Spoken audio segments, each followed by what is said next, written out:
नमस्ते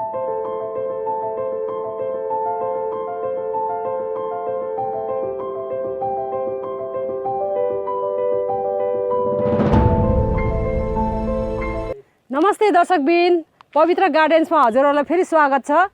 आज फेरि दिदी किन आउनुभयो भनेर सोच्नुहुन्छ है त। यो हेर्नुहोस् त, यो कस्तो राम्रो छैन।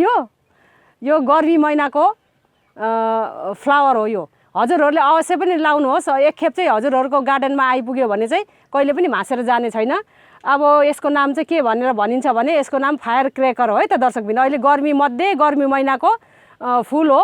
जाडो महिनामा चाहिँ फुल्दैन, यत्तिकै हरियै भएर बसिरहेको छ। अरू गर्मी महिनामा चाहिँ एकदम राम्रो फुल्छ दर्शकबिन। अरू यसको चाहिँ मेन चाहिँ के हो भने कटिङबाट एकदम सरल सजिलो तरिकाले सर्छ। अब कटिङ गरेर सार्छु भन्दाखेरि नि अब यस्तो गरेर यति नै बचाएर सार्छु भन्दा नि हुन्छ दर्शकबिन। हेर्नुहोस्, अरू यो पानीले यो प्लान्टलाई चाहिँ फेरि सुक्खा राख्नु हुँदैन है त। एकदम अब गिल्लो भन्दा नि दलदली गिल्लो राख्नु हुँदैन। तर यो माटो चाहिँ सुक्नु भएन। माटो सुक्यो भने चाहिँ यो फुलहरू सबै झरेर जान्छ क्या दर्शकबिन। अनि एकदम मोइस्चराइजिङ एकदम मोइस्ट चाहिँ राख्नुपर्छ है त यो प्लान्टलाई चाहिँ। अरू मैले यहाँबाट हेर्नुहोस्, यो ठुटा देख्नुभएको छ होला।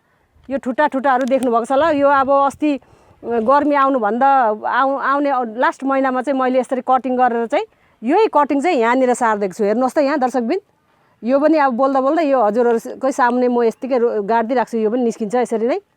अनि यसरी नै मैले यो सार्दिएको दर्शकबिन। हेर्नुहोस्, एउटा पनि फेल खाएको छैन। हेर्नुहोस् न, सबै हरियो भएर आएको छ। यसरी एकदम हरियो भएर आएको छ। अनि म यसको कटिङ गरेर मैले सार्दिएको। अनि गर्मी महिनाभरि हजुरहरूले कटिङ गरेर सार्नु सक्नुहुन्छ। अनि त्यसै गरी यो पनि कटिङ गरेर सारेको। हेर्नुहोस् त, यी सरिसकेको छ।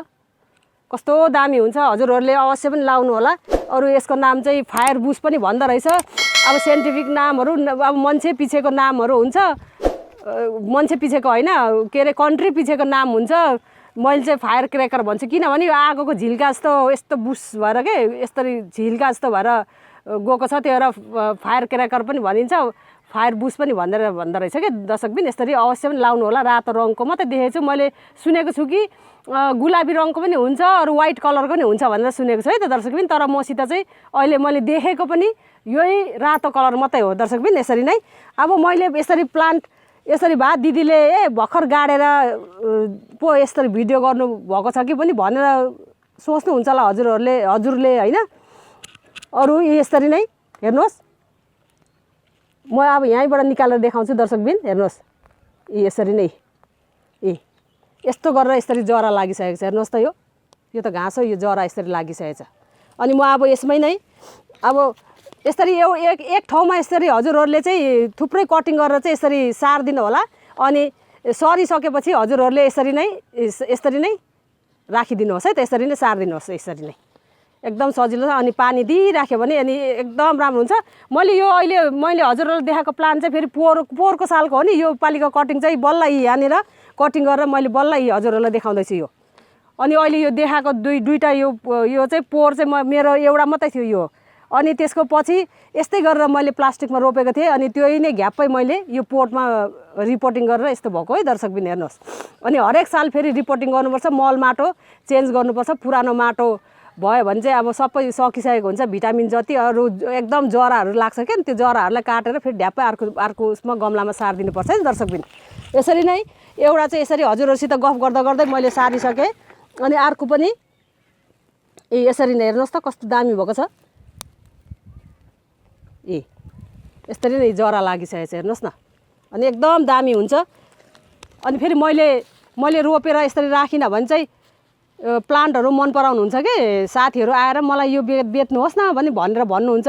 मैले अब दिने त कटिङ गरेर दिइहाल्छु। अनि हाम्रो त कटिङै सर्दैन भन्नुहुन्छ कि कसैले कटिङै सर्दैन, म यसरी किनेर लान्छु भन्नेहरू पनि आउँछ क्या साथीहरू मसित। अनि त्यही भएर मैले यसरी नै अब लानु चाह्यो भने मैले यसरी नै बेचिदिन्छु। अरू कटिङ कसैको हातमा त कटिङ पनि नसर्दो रहेछ कि कसो नजानेर होला दर्शकबिन। त्यही भएर हजुरले मेरो भिडियो चाहिँ कन्टिन्यू हेर्नु होला। म अब एक दिन छोडेर हुन्छ कि डे बाई डे हुन्छ, म निरन्तर दिने कोसिस गर्दा एकदम कोसिसमा छु दर्शकबिन। अरू यसरी नै भिडियोहरू हेर्नुहोस्। अनि यसरी नै पानी चाहिँ अवश्य लाउनु नबिर्सिनु होला है त। अब मैले अहिले यो सानो पोलिथिन चाहिँ मैले अहिले 2टा मात्रै रेडी गरिसकेको छु। अनि अब यिनीहरू यो सबै यो सार्ने छु है दर्शकबिन हेर्नुहोस्। अनि यसरी नै सरिसकेको छ हेर्नुहोस् कति यसरी हरियो हरियो भएको छ है। मेरो 100% एउटा पनि फेल खाएन रहेछ। हजुरहरूलाई मैले नसरेको चाहिँ देखाम भनेर भनेको त सबै सरिसकेको छ। अनि यो सुकेको यो पातहरू त अब सुकिहाल्यो होइन। अनि यो सुकेको यो बोट भएर पनि हरियो हरियो भएर पुरा आएको छ हेर्नुहोस् त यस्तो पौलाएर आएको छ क्या दर्शकबिन। अनि हजुरहरूले अवश्य पनि रोप्नु होला यसरी मजाले सरिसकेको छ हेर्नुहोस् दरो भएर। अनि दिदीले के लाएर रोप्नु भयो यसमा भनेर भन्नुहुन्छ होला। यसमा केही पनि मिसाएको छैन, मैले मल पनि हालेको छैन। मेरो पुरानो बारीको माटो अनि त्यसमा अलिकति माटोमा त पहिला पुरानो बारीको माटो त मलको मात्रा त हुन्छ होइन। त्यसमा अलिकति बलुवा हालेर चाहिँ मैले मिसाएर ठस यतिकै गाडिदिएको यतिकै रोपिदिएको हो दर्शकबिन यसरी नै।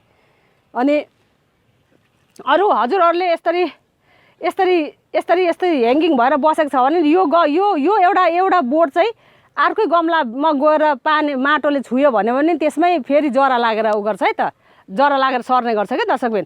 त्यस्तो गुनी प्लान्ट छ यो चाहिँ हजुरहरूले अवश्य लाउनु होला। यसलाई सिर्फ पानीको मात्रै एकदम आवश्यकता छ, त्यति मलजल भएर एकदम हेरविचार गर्नु पर्दैन। अरू यसरी बेला बेलामा गोडमेल गरिदियो अनि बेला बेलामा यसरी घाँस भुसा छ भने यसरी निकाल्दै त्यति हो। अनि मैले हिजो मात्रै पानी हालेको अनि आज हाल्नु बाँकी छ है त। यसरी सुक्खा यसरी सुक्खा माटो हुनु जान्छ हेर्नुहोस् न। अनि मैले आज चाहिँ उयो पानी हालिदिने छु दर्शकबिन। अरू दर्शकबिन यो मेरो फायर क्रेकरको सल्लाह सुझाउ मन पऱ्यो कि मन परेन हजुरहरूलाई मैले यो टिप्स देखाएको बारेमा मन पऱ्यो कि मन परेन। नयाँ मेरो दर्शकबिन जुड्नु भएको छ हेरिवरि सब्सक्राइब गरिवरि बेल बटनलाई प्रेस गर्नु पक्कै पनि नभुल्नु होला है त। अरू मन पऱ्यो भने लाइक गरिदिनुहोस्। अहिले मौसम छ भर्खर त गर्मी सुरु हुँदैछ, अझै जुन जुलाई अगस्तसम्म छ हाम्रो यो फुल एकदम ब्लुम भएर आउने सिजन। हजुरहरूले लगाउनुहोस् भन्न चाहन्छु। त्यसैको लागि हजुरहरूले सेयर गरिदियो भने त अरूहरूले लाउनुहुन्छ त होइन, सेयर गरिदिनुहोस्। अरू मेरो यसको बारेमा फायर क्रेकरको बारेमा हजुरहरूलाई कस्तो लाग्यो मलाई प्रतिक्रिया लेखी पठाउनुहोस् है त। म कमेन्टमा रिप्लाई दिनेछु। अहिलेको लागि तपाईँको दिदी यही बिदा चाहन्छु। अर्को भिडियोमा भेट्नेछु। हस्त नमस्कार, बाई बाई।